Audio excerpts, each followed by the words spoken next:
tornado in there.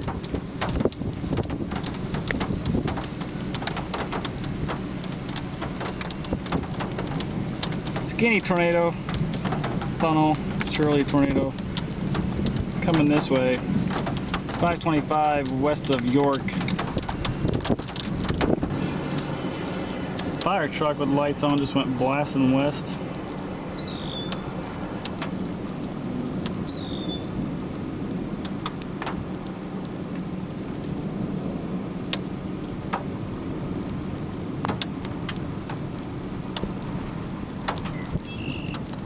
Wouldn't mind mounting this if it stopped raining.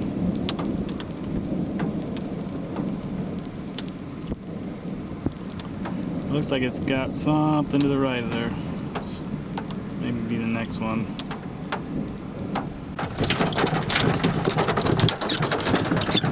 Can't see what would be wrapped in there.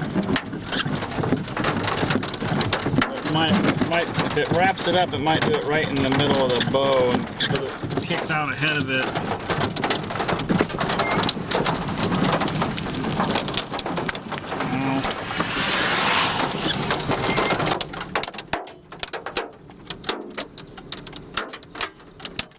Why can't the hail be north?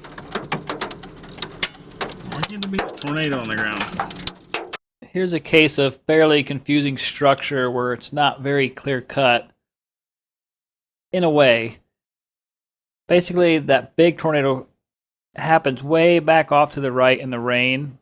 I would have needed to be further over there. I was over there before, but I could never get a view. I kept scooting back east trying to get a view out of the rain. But I was always in rain. I kept going. I finally got a little bit better here, but I still could never see back over in there because this updraft was raining on me too. And it kind of looks like one big line right now. But my tornado is going to come out of this storm right here. It'll separate itself better in a minute. But you can see it just looks like a big long line at the moment. But this will produce my tornado not very much further along, because I'll be in this same highway. No, you just rain the whole time. You can see what's this unique thing right there. Can't see hardly any structure.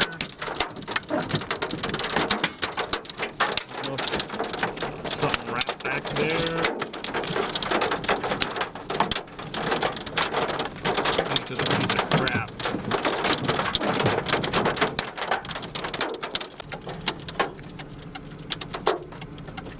It's like the new updraft in core is showing on radar south of me yet. Like all this is just something else that's dying up here and it's gonna blow up right here. The max hail core is over here.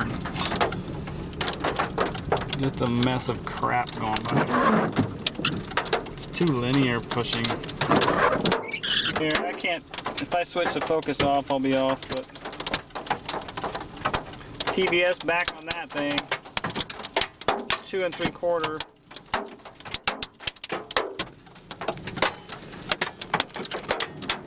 So there's a TBS over there. Evidently now. A TVS just stands for Tornado Vortex Signature.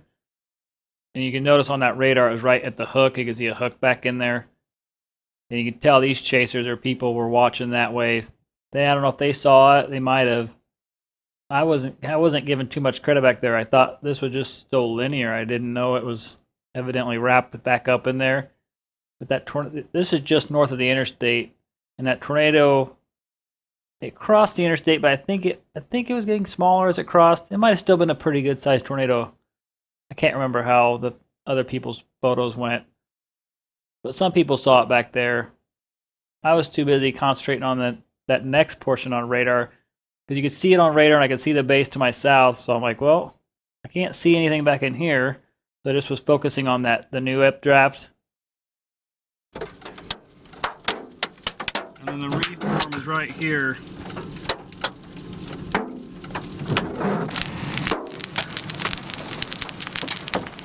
Ow. Yeah, that's why I don't open my window.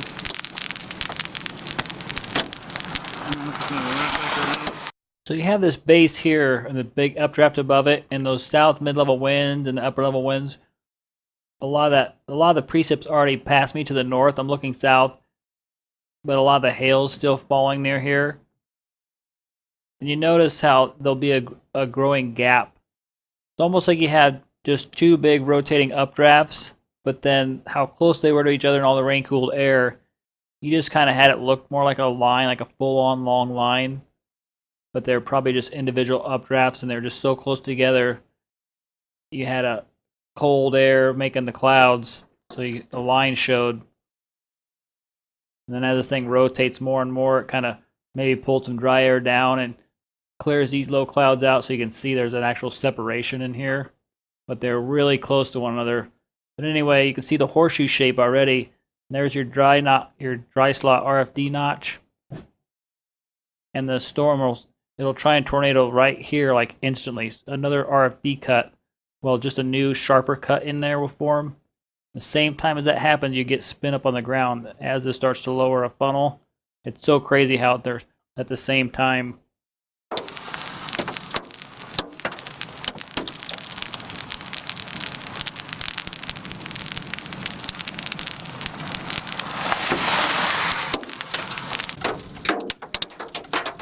See, it's probably got some wrapping going on up here.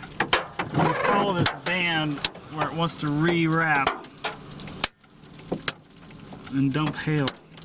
But it's gonna have to hurry. Yeah, my little circle's in the core, and that new little notch is over here.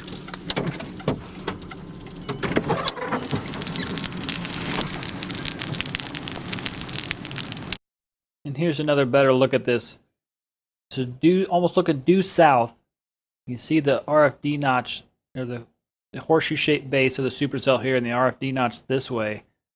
But now notice, and I didn't really overly notice it at the time right away because it was so small, but you can see the storm kind of rotating up here. But right here, you see how the main slot goes here, but then it's starting to eat into this side, this base. It's almost like as soon as you see this happening, sometimes you almost know a tornado is going to happen. It's like once it gets to doing that, it's almost like it has to tornado sometimes, it seems. And you'll see just how fast it does this. As soon as it's cutting in there, it's already got spin up on the ground. So watch this. But it ain't going to do it before it crosses this highway, I doubt. It's starting to spin though. You see this front part come around.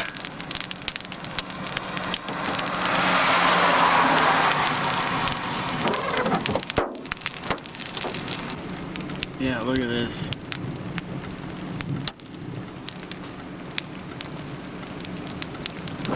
Oh, tornado. God, I wish I could mount my camera.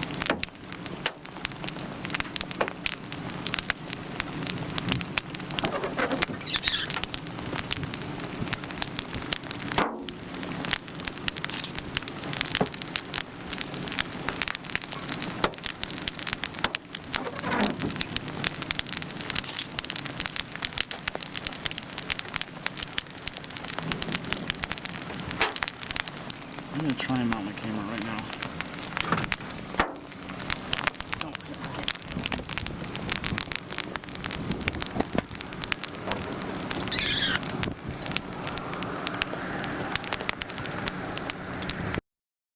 Couple things to note real quick. Just look how the RFD notch is pushing forward. I mean, it's really cutting around in front. Tries to wrap more and more around. And then it pulls more and more cloud back where the tornado is. It comes down.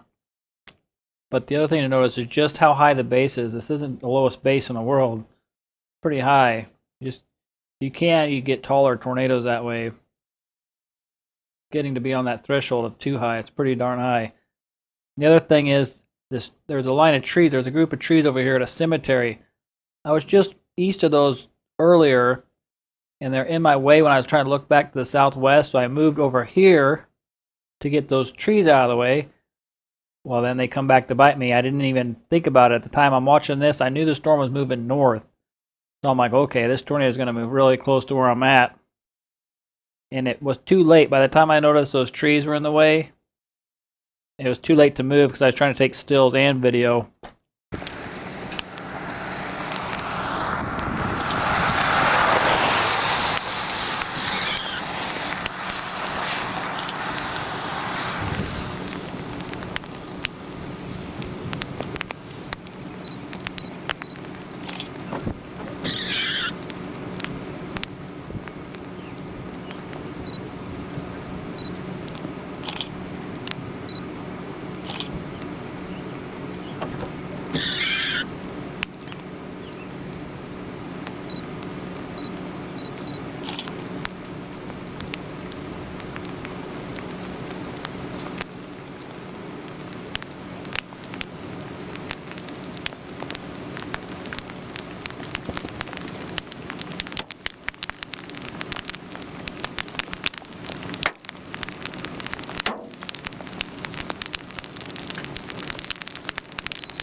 Pretty close.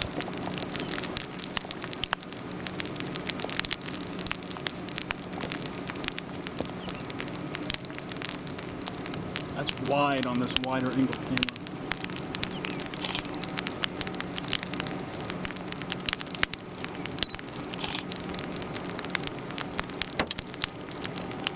Here comes the tib.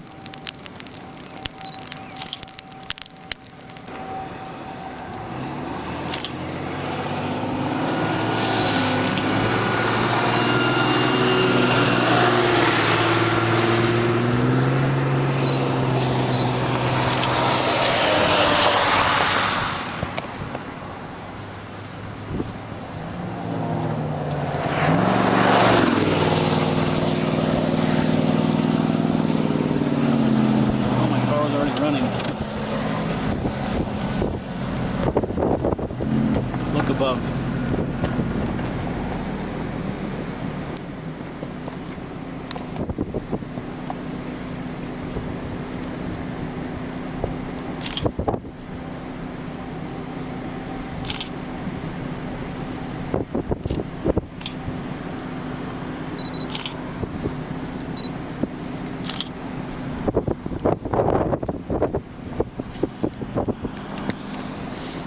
It's almost straight up.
I kept chasing this storm and tornado until I ran out of paved roads. The roads turned to wet, questionable gravel, And it was going so fast anyway, and there were a lot of people, so you couldn't go very fast. So I just gave up and pulled over and got some photos and some video from one spot. You can see it's a lot more substantial now. This wasn't that long after where the video ends. And I can't imagine if it looked like this when it crossed that highway just before. That would have been pretty incredible. But I want to point out, shelf clouds, they're usually pushed out ahead of the updrafts. They scoop the air, and then the updrafts are waved back. We're dumping rain. This is one way to see that substantial, and most tornadoes want to be connected right underneath an updraft. As you can see, this is directly under the main updraft. You can see the RFD cut, that part that cuts into the base and wraps around there. You can see that's cut clear all the way up through the updraft. Real quick before I end this part, you can see this is a tornado from Kansas a year later. As it's roping out, it's getting ready to skinny up and die and rope out. But it too is connected to the updraft. The updraft has just gone ahead now, and it's left this kind of behind as some of the outflow wind underneath the storm and the low levels blow it away. So it kind of blows it back here and leaves it as the storm continues on aloft. Anyway, you can see that's just another shot showing how the tornadoes connect to updrafts.